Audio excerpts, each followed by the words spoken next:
Assalamualaikum warahmatullahi wabarakatuh. Sebelumnya menyampaikan pertanyaan, saya mohon maaf Buya. Suami saya telah meninggal dunia 2 minggu yang lalu. Mohon di arwah Buya agar beliau diberikan nikmat kubur. Nama Abdul Rauf bin Muhammad Akhyar, tepatnya pada tanggal 12 April 2015, bertempat di Desa Depok, Kecamatan Depok, Kabupaten Cirebon. Selanjutnya mohon disampaikan Buya permohonan maaf atas nama almarhum agar didoakan beliau diberikan nikmat kubur. Yang akan saya tanyakan Buya, di desa saya ada bangunan musola,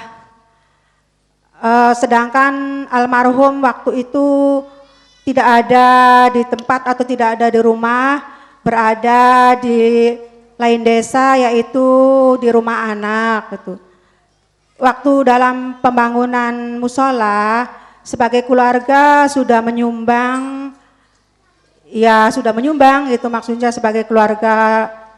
Tapi waktu sebelum meninggal, saya pernah ngobrol sama almarhum, katanya saya mau menyumbang 500.000 nanti di musola. Tapi sebelum menyumbang, beliau sudah dipanggil ke rahmatullah terlebih dahulu. Seterusnya, apakah benar Buya, sebagai keluarga sebelum 40 hari almarhum itu tidak boleh kemana-mana? Mohon penjelasan. Sekian, wassalamualaikum warahmatullahi wabarakatuh. Kemudian pertanyaan ibu selanjutnya, semestinya ibu tidak usah ngaji hari ini karena ibu masih masa iddah. Jadi datangnya ibu ke sini adalah maksiat. Semoga Allah mengampuni ibu. Ya, ibu dengar radio saja, apalagi daerah sana akan dengar radio. Seorang wanita ditinggal suaminya tidak boleh keluar. Ditinggal suaminya, bukan dicerai. Ada ustadz salah. Dicerai nggak boleh keluar katanya. Kalau dicerai mah tetap boleh. Ditinggal suaminya mati, meninggal, maka dia harus menanti 4 bulan 10 hari. Tidak boleh berdandan, tidak boleh keluar. Boleh keluar kalau mendesak, misalnya nggak ada yang belanjakan ke pasar, belanja dok ke pasar. Atau di rumah nggak ada teman terus ketakutan sepi, boleh kumpul. Apakah di pengajian atau apa? Baru. Tapi kalau di rumah masih ada teman dan sebagainya, hendaknya di rumah ibu. 4 bulan 10 hari. Biarpun semangat ngajinya ibu tinggi, jangan dilanggar Allah. Jadi semua itu namanya masa ihdad, masa iddah, masa penantian seorang wanita yang ditinggal suaminya wafat, maka hendaknya dia melazimi rumahnya untuk menjaga kehormatan seorang suami. Jadi nggak usah ngaji ibu, dengar radioku. Hari ini pun pengajian bisa didengar di sana. Sampai kapan? Sampai selesai masa penantian tersebut. Baik ya, ini ibu. Semoga Allah menjaga. Tapi ibu karena tidak tahu dimaafkan insya Allah. Cuman hal yang demikian ini harus diketahui. Tapi juga jangan salah faham. Harus diketahui. Tapi sebagian ada ustadz mengatakan habis dicerai sama suaminya, ini ustadz, tidak tahu ustadzah juga mungkin kadang-kadang aneh. Habis dicerai oleh suaminya apa? Loh kamu kok keluar? Ini kayaknya salah baca. Ada ini, dengar nih. Bukan di Cirebon tapi. Nggak enak kalau ngomong Cirebon. Ada satu ustadzah ngomong begitu katanya. Habis dicerai sama suaminya dimarahi. Bahkan suruh ngulangi lagi iddahnya. Loh ada ngulangi lagi. Kok ada qadha? Suruh ngaji lah, jangan begitu, jangan seksa orang. Baru orang yang meninggal dunia saja itu harus melazimi tempat tinggalnya, tidak boleh keluar kecuali hajat yang mendesak, berobat. Tidak ada yang mencari nafkah kecuali dia boleh ke pasar hanya untuk mencari nafkah. Misalnya tulang punggungnya adalah suaminya, gaji sehari makan sehari, suami meninggal tidak punya duit, makan apa? Maka istri boleh bekerja saja untuk itu saja, karena nafkahnya dari situ. Nah, jelas ya. Tapi kalau sudah ada yang mencukupi, tidak boleh. Dan itu pun hanya sebatas kerja, bukan habis kerja jalan-jalan keliling, nggak boleh. Dan kalau patuh dengan syariat, Allah akan muliakan Anda.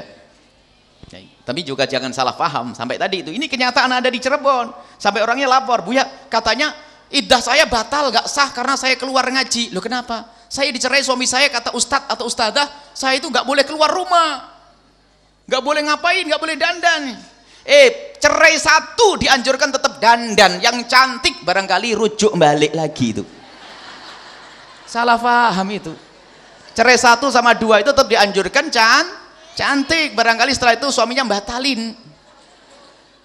Masa idah ini kalau memang salah paham itu problem betul. Sudah itu fatwa keras lagi, ngolokin orang kadang-kadang problem ini. Ya, baik insyaallah. Semoga Allah mengampuni semuanya. Kemudian masalah, semoga Allah mengampuni suami karena istrinya solehah, senang ngaji. Adapun kesalahannya datang ke sini karena tidak tahu. Baik. Kalau ada orang awam tidak tahu, maka yang disalahkan ustadznya. Jangan disalahkan orang berarti saya ngajari apa, kan begitu ya. Berarti saya yang salah, mohon maaf. Biarpun mungkin karena ibu kurang dengar juga mungkin. Sering di sini ngomong, barangkali juga.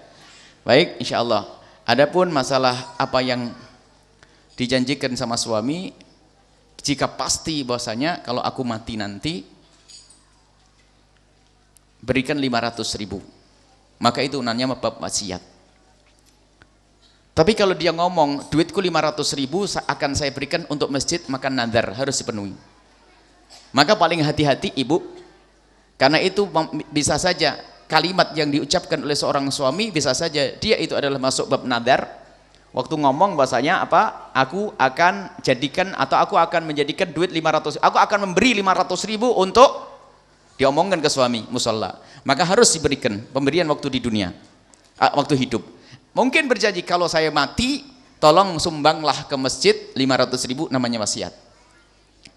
Jika orang tersebut punya peninggalan lebih, asalkan 500 itu tidak sampai sepertiga, tidak melebih dari sepertiga, misalnya duitnya masih ada 2 juta, berarti 500.000 kan cuma 1/4. Maka 1/4 itu 500 itu harus diberikan semuanya. Jadi seperti itu ibu ya, ambilkan uang 500.000 untuk musola tersebut. Apakah di saat jatuh nadar atau jatuh, kalau ibu punya duit. Kalau tidak ada duit, suami tidak meninggalkan apapun ya. Karena suami tidak meninggalkan apapun, ya sudah. Tidak wajib bagi siapapun dipaksa untuk bayar utangnya orang yang telah meninggal dunia. Hanya kebaikan ibu saja. Tapi kalau meninggalkan, ambil dari peninggalan itu semuanya. Dan tidak boleh diwaris kecuali nazar, utang kepada Allah. Jadi kalau orang mau membagi waris itu setelah 5 hal. Ada orang meninggal dunia punya anak mau dibagi waris. Waris itu baru dibagi setelah urutan kelima. Yang pertama utangnya kepada Allah, nazar, kafarah, fidyah dan seterusnya. Utang kepada Allah. Yang kedua adalah utang kepada manusia. Kalau tidak dibayar utang kepada manusia lalu bagi waris, haram dan dosa. Yang ketiga adalah urusan zakatnya.